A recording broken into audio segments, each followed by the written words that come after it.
Film ini bercerita tentang pembunuh bayaran yang menyewa pembunuh gadungan untuk menutupi aksi kejahatannya.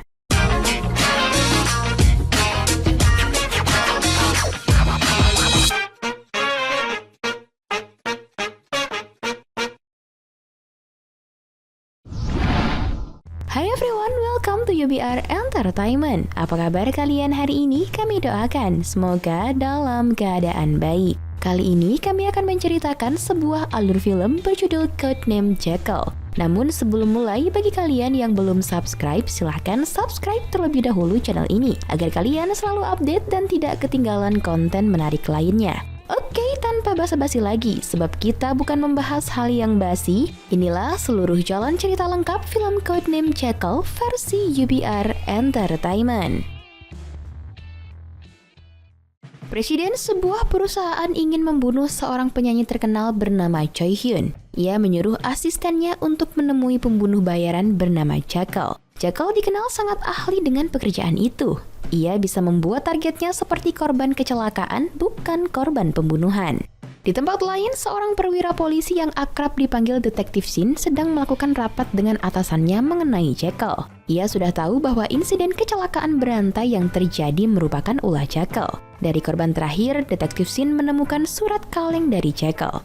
Ia menantang aparat kepolisian untuk datang ke Hotel Songju pukul 12 malam, karena itu adalah aksi terakhirnya. Dari penelitian Detektif Shin, di kota Sonju hanya ada satu hotel dan pihak media akan melakukan pertemuan di tempat itu. Target Jekyll yaitu Choi Hyun sedang sibuk di lokasi syuting. Ia kemudian mengirim pesan pada seorang wanita untuk menanyakan kapan ia akan datang. Ternyata wanita yang ditunggu Choi Hyun adalah Angela, istri dari seorang presiden perusahaan. Saat itu Angela sedang mengadakan pertemuan dengan rekan bisnisnya di Hotel Sonju. Tanpa Angela sadari, suaminya memperhatikan ekspresi Angela saat membaca pesan dari Choi Hyun.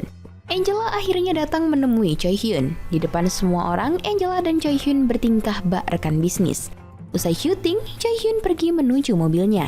Tanpa disadari, ada seorang wanita berambut pirang sedang mengamatinya. Baru saja masuk mobil, Choi Hyun dikagetkan dengan kehadiran fans fanatiknya. Untunglah, fans gila itu berhasil diamankan oleh petugas keamanan. Merasa mobilnya sudah tidak aman, Choi Hyun memutuskan bertukar mobil dengan manajernya. Di waktu yang bersamaan, dari atas sebuah gedung, Jekyll memata-matai pergerakan Choi Hyun. Di kota Sonju terdapat satu hotel lain bernama Paradise. Seminggu yang lalu, hotel ini masih berupa motel. Komeng, si pemilik hotel, sangat getol mempromosikan hotelnya. Ia ditemani cleaning service-nya bernama Jumi. Ternyata tujuan Choi Hyun adalah Hotel Paradise. Di sana dia akan janjian dengan Angela. Jekyll juga sudah sampai di sana dan memata-matai Choi Hyun dari atas gedung hotel. Wanita berambut pirang tadi juga ikut check-in di Hotel Paradise. Di depan Komeng, Choi Hyun dan si wanita pirang itu mengaku-ngaku sebagai orang Jepang. Sementara di luar hotel, Detektif Shin telah tiba dengan anggotanya. Ia memerintahkan salah satu anggotanya untuk menghubungi polisi wilayah Sonju.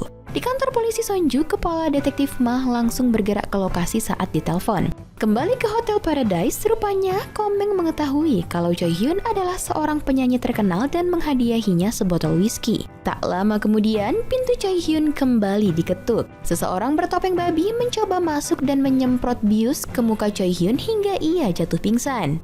Saat Choi Hyun tersadar, dirinya sudah terikat di kursi dengan mulut dilakban. Sosok bertopeng babi dibuat kaget karena pintunya diketuk oleh detektif Ma. Ia lalu meninju Choi Hyun hingga kembali pingsan.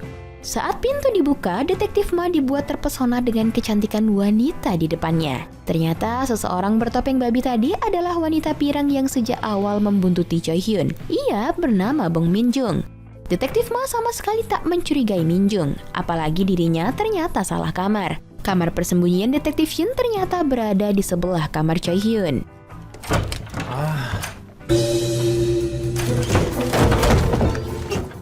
Malam harinya, Choi Hyun mengira kalau Min Jung tidak mengenalinya. Tapi Min Jung sangat tahu kalau Choi Hyun adalah penyanyi terkenal. Ia mencoba merekam Choi Hyun yang sedang dalam posisi terikat. Saat itulah Choi Hyun teringat masa lalunya, di mana ada seorang fans fanatik yang masuk ke rumahnya dan merekamnya saat sedang tidur. Choi Hyun berpikir kalau Min Jung juga fans fanatiknya. Lantas ia mencoba berpura-pura akrab dengan Min Jung. Komeng datang ke kamar Detektif Shin. Karena penghuni kamar lebih dari satu orang, maka ia meminta tarif kamar tambahan. Komeng sama sekali tidak peduli meski ini adalah misi negara. Agar penyelidikan setiap tamu dapat berjalan lancar, Detektif Shin menyuruh para anggotanya untuk menyamar menjadi cleaning service bersama Jumi. Meski sudah mencoba akrab, Min Jung tetap ingin membunuh Choi Hyun. Sebelum itu, ia ingin merekam Choi Hyun dan menyerahkan rekamannya pada Sun Ying. Choi Hyun tertegun. Sun Ying adalah mantan kekasihnya sebelum jadi artis. Choi Hyun kemudian merubah rencana. Kini ia mengaku sebagai Choi Hyun bukan Choi Hyun seperti target Min Jung. Min Jung tak langsung percaya. Ia mencari info tentang Choi Hyun di internet dan menyamakannya dengan Choi Hyun yang ditawannya. Adegan konyol pun terjadi saat Choi Hyun memperlihatkan dirinya bukanlah Choi Hyun yang sebenarnya. Sampai akhirnya Min Jung menemukan KTP Choi Hyun yang bernama Choi Bogun. Ia tidak sadar bahwa Choi Hyun hanyalah nama panggung. Min Jung makin bingung. Ia mencoba menelpon orang yang mempekerjakannya, namun panggilannya tidak dijawab. Sementara itu, Choi Hyun berhasil melepaskan ikatan tangannya dan berpura-pura akan ke toilet. Namun Min Jung dengan sigap kembali menyemprotkan bius hingga Choi Hyun pingsan lagi. Di lain sisi, Detektif Shin sedang menjelaskan pada Young Sun dan Detektif Ma tentang Jekyll. Detektif Shin sangat yakin kalau Jekyll akan datang ke hotel ini. Ia lalu meminta Young Sun untuk menjadi resepsionis demi memantau setiap tamu. Kembali ke kamar Choi Hyun, ia menolak makanan yang ditawarkan oleh Min Jung. Choi Hyun malah menyesalkan keputusan Min Jung yang mencari uang dengan cara membunuh. Min Jung jadi tersinggung. Ia pun bercerita kalau dulu ia bekerja membuat racun kimia untuk Korea Utara demi bertahan hidup. Tiba-tiba pabrik mereka kena razia dan Min Jung tertangkap. Kesialannya tidak sampai di situ. Setelah Min Jung keluar penjara, ia malah ditagih hutang dan diusir dari tempat tinggalnya. Dalam keadaan lemah itulah Min Jung mendengar lagu Choi Hyun dan merasa terhibur. Di lobi hotel, Komeng memberitahu Young Sun kalau penyanyi terkenal Choi Hyun menginap di hotelnya. Young Sun langsung melaporkan itu kepada Detektif Shin. Detektif Shin dan Detektif Ma segera mengambil tindakan dengan berpura-pura menjadi pelayan yang akan mengganti spray. Di dalam kamar, Min Jung langsung mengancam Choi Hyun agar tidak bersuara. Karena Min Jung menolak membuka pintu, akhirnya Detektif Ma dan Shin masuk menggunakan kunci serep. Min Jung yang panik lantas mengikat kedua tangan Choi Hyun di kepala ranjang seolah-olah mereka sedang melakukan hubungan yang panas. Mulut Choi Hyun ikut disumpal dan badannya juga dicambuk untuk lebih meyakinkan kedua detektif ini akan aktivitas hot mereka. Detektif Shin sebenarnya curiga, namun Detektif Ma berkata bahwa wajar bila anak-anak sekarang melakukan hubungan badan yang kasar. Ia lalu mengajak Detektif Shin keluar dari kamar itu. Setelah kedua detektif ini keluar kamar, Min Jung mendengar kalau mereka akan ke kamar di lantai 6 yang notabene adalah kamarnya. Dari jendela kamar Choi Hyun, Min Jung memanjat menuju kamarnya dan sampai tepat waktu. Detektif Ma dan Shin jadi percaya kalau kamar ini memang ditinggali wanita Jepang. Choi Hyun yang masih terikat di ranjang berhasil diselamatkan oleh fans fanatiknya tadi pagi. Dari GPS Choi Hyun, ia tahu kalau Choi Hyun menginap di Paradise Hotel. Kali ini Choi Hyun tidak marah karena dibuntuti. Ia malah sangat berterima kasih pada fans fanatiknya itu. Namun siapa sangka rasa lega Choi Hyun hanya sementara. Ternyata fans fanatiknya itu malah menyetrum Choi Hyun berulang kali dan mengikatnya di kursi. Fans fanatiknya ini adalah fans yang dulu masuk ke rumah Choi Hyun dan mengoperasi wajahnya supaya lebih cantik. Fans tersebut lalu menyuruh Choi Hyun meminum minuman beracun supaya mereka bisa mati bersama. Untunglah Min Jung datang tepat waktu dan berhasil menyelamatkan Choi Hyun. Sementara itu, Detektif Shin kesal karena Detektif Ma selalu bermain-main. Namun di tengah jalan, atasannya menelpon dan menyuruh Detektif Shin untuk kembali ke hotel. Sebab Detektif Ma lebih hebat dari yang dibayangkan. Berkat bantuan Min Jung, akhirnya Choi Hyun berhasil kembali ke kamarnya. Choi Hyun sangat berterima kasih karena Min Jung telah menyelamatkan nyawanya. Tiba-tiba saja manajer Choi Hyun datang ke kamar karena telah memasang pelacak pada Choi Hyun. Min Jung yang bersembunyi di belakang manajer terkejut saat tahu Choi Hyun memang targetnya, bukan Choi Hyun seperti alibi Choi Hyun. Min Jung juga tertegun saat manajer Choi Hyun marah-marah bahkan sampai menghina profesinya dulu sebagai seorang DJ biasa di bar kecil. Choi Hyun yang terpancing emosi, ia memecat manajernya dan mengusirnya keluar dari kamarnya. Secara tidak langsung, Choi Hyun mencoba menyelamatkannya dari Min Jung. Detektif Shin ingin minta maaf karena telah emosi pada Detektif Ma.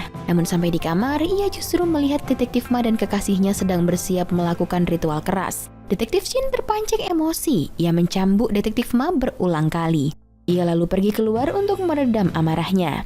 Di saat itulah Young Sun datang dan bercerita kalau Detektif Ma tidak seburuk yang dikira. Ia justru sering menempatkan posisinya seperti si pelaku agar bisa memahami sudut pandang si pelaku sebenarnya. Detektif Shin jadi menyesal. Ia mencoba meminta maaf pada Detektif Ma dengan berpura-pura menyukai majalah dewasa milik Detektif Ma. Ia juga meminjam satu untuk dibaca. Kailangan naman katasunta! Jackson! Tak lama kemudian, Komeng datang ke kamar dan mencabut semua CCTV yang dipasang pihak kepolisian. Ia protes karena dinding hotelnya jadi berlubang. Tanpa banyak bicara, Detektif Ma mengikat Komeng di dalam gudang dan akan membukanya setelah misi selesai. Akibat kebohongannya, Minjung mengikat leher Choi Hyun dengan seutas tali. Choi Hyun menyadari bahwa kisah percintaannya dengan Sun Ying tidak berjalan lancar. Dulu dia hanyalah penyanyi rendahan sebuah bar. Ia sering dihina oleh para pelanggan. Di sanalah ia bertemu dengan Sun Ying dan saling jatuh hati. Lagu pertama Choi Hyun merupakan curahan hatinya untuk Sun Ying. Namun Choi Hyun tidak sepenuhnya salah. Saat Choi Hyun mulai di-training menjadi penyanyi, Sun Ying tiba-tiba menghilang. Ia takut Choi Hyun akan meninggalkannya dan beberapa kali mencoba bunuh diri. Choi Hyun tidak mencarinya karena saat itu Sun Ying juga semakin menjauh dari dirinya. Mendadak, manajer Choi Hyun datang dan melihat Choi Hyun sedang di posisi berbahaya. Sang manajer yang ahli dalam judo langsung membuat Minjung pingsan. Di hotel lain, Angela menolak kembali ke Seoul dengan alasan suaminya pasti sangat letih. Di depan suaminya, ia berakting seolah sangat perhatian dan sayang pada suaminya itu. Namun saat suaminya sudah tidur, Angela pergi keluar hendak menemui Choi Hyun. Rupanya kepergian Angela disadari oleh suaminya. Suami Angela langsung menghubungi Jekyll. Ia menyuruh Jekyll untuk membunuh Choi Hyun malam ini setelah istrinya kembali. Young Sun terus mencermati pesan yang ditinggalkan Jekyll. Ia berhasil mendapat sebuah kesimpulan dan langsung memberitahu Detektif Ma. Maksud 12 PM di surat itu bukanlah menunjukkan waktu, namun singkatan dari Paradise Motel karena seminggu yang lalu hotel ini masih berupa motel. Jadi dapat dipastikan bahwa Jekyll akan beraksi malam ini. Dilihat dari arah rekaman CCTV yang aneh, Young Sun juga sadar bahwa Jekyll adalah kidal. Dan malam ini hanya ada satu tamu yang check-in dan menggunakan tangan kiri untuk membayar. Bisa dipastikan tamu itu adalah Jekyll. Choi Hyun dapat masalah lagi. Setelah Minjung pingsan, Angela justru datang ke kamarnya. Agar tidak ketahuan, Choi Hyun lalu menyuruh manajernya bersembunyi di toilet bersama Minjung. Angela sangat bahagia bertemu dengan Choi Hyun sekaligus selingkuhannya. Meskipun Angela sangat agresif, Choi Hyun sangat was-was. Akhirnya kecemasan Choi Hyun terjadi. Minjung telah siuman sementara manajernya sudah tidak sadarkan diri di kamar mandi. Melihat kehadiran Minjung, Angela jadi marah. Minjung tak banyak bicara, ia langsung mengeluarkan pisaunya sementara Angela spontan mengeluarkan pistolnya yang ia arahkan pada Choi Hyun. Minjung tidak ingin Choi Hyun terluka. Ia mencoba merebut pistol gas air mata dari tangan Angela. Angela jatuh di atas tubuh Minjung dan tertusuk pisau hingga tewas. Di waktu yang bersamaan, pasukan polisi telah mengepung hotel. Mereka hanya menunggu instruksi dari Detektif Shin untuk menyerang. Minjung panik dan ingin segera kabur, namun Choi Hyun mengajaknya kabur bersama. Ia mentransfer sejumlah uang ke rekening Minjung pertanda mereka adalah rekan bisnis mulai saat ini. Di lain tempat, semua detektif telah siap siaga, sementara Jekyll telah mempersiapkan semua senjatanya dalam aksi kali ini. Dengan alatnya, Jekyll mengeluarkan pemantiknya ke arah sensor kebakaran. Jekyll berhasil dipergoki Detektif Ma dan ketiga anggota, namun mereka kalah dibuat Jekyll. Di sudut lorong, Jekyll menemukan Choi Hyun yang hendak kabur dengan Minjung. Tanpa bicara apapun, ia langsung melemparkan pisau ke arah Choi Hyun. Minjung dan Choi Hyun kaget dan mencoba kabur dari kejaran Jekyll. Detektif Ma mencoba menghentikannya, namun pisau Jekyll berhasil mengenai dadanya.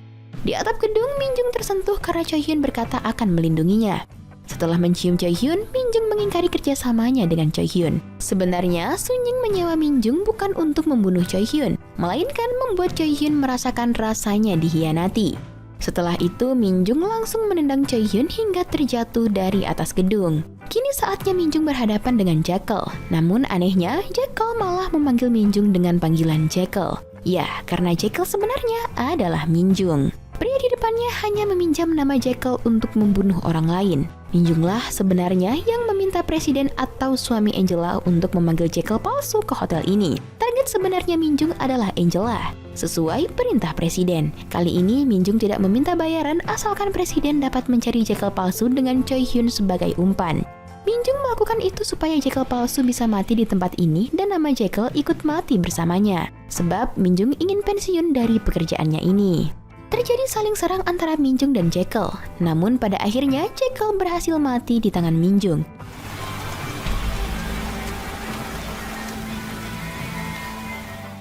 Minjung mencari gas biusnya dan menyemprotkannya ke wajahnya supaya pingsan. Semua ini agar polisi mengira kalau dia juga korban. Esok paginya, semua penghuni termasuk Choi Hyun dan Min Jung dievakuasi. Detektif Shin rupanya tidak mati berkat majalah dewasa milik detektif Ma yang ia simpan dalam jaketnya.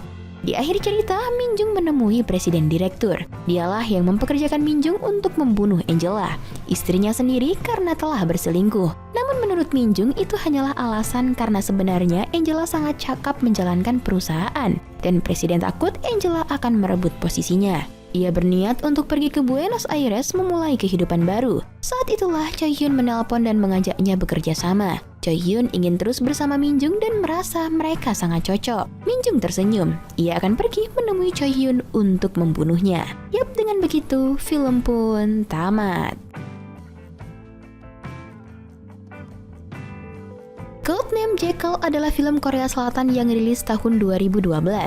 Film ini merupakan karya dari sutradara Bae Hyung Joon, Song Ji Hyo dan Kim Jae Jung Ji Wei Ji didapuk menjadi pemeran utamanya. Meski bertema pembunuh bayaran, namun film ini tidak semengerikan yang kalian kira. Film ini justru pantas disebut film action komedi dengan minim adegan romantis antar tokoh utama. Bahkan ada beberapa kalimat yang membuat kita harus berpikir dua kali untuk memahaminya. Tak hanya itu, plot twist yang disajikan juga cukup mengejutkan penontonnya. Jae Jung Ji Wei Ji cukup cocok memerankan peran Choi Hyun, seorang penyanyi angkuh dan banyak skandal. Sementara Ji Hyo sudah tidak perlu diragukan lagi dengan kepiawaiannya memerankan berbagai jenis karakter. Buat kalian yang bingung ingin nonton apa di waktu weekend, nah Codename Jekyll cocok banget untuk kalian tonton bersama sahabat. Oke, masuk pada penilaian. Biro Perfilman UBR Media memberi rating film Codename Jekyll 6,5. Like dan share ke teman-teman tersayangmu agar mereka juga ikutan nonton film keren ini. Dan jangan lupa subscribe channel UBR Entertainment. Terima kasih banyak dan bye-bye. Engkau kini bukanlah untukku, sungguh ku tahu ingin ku telah jauh.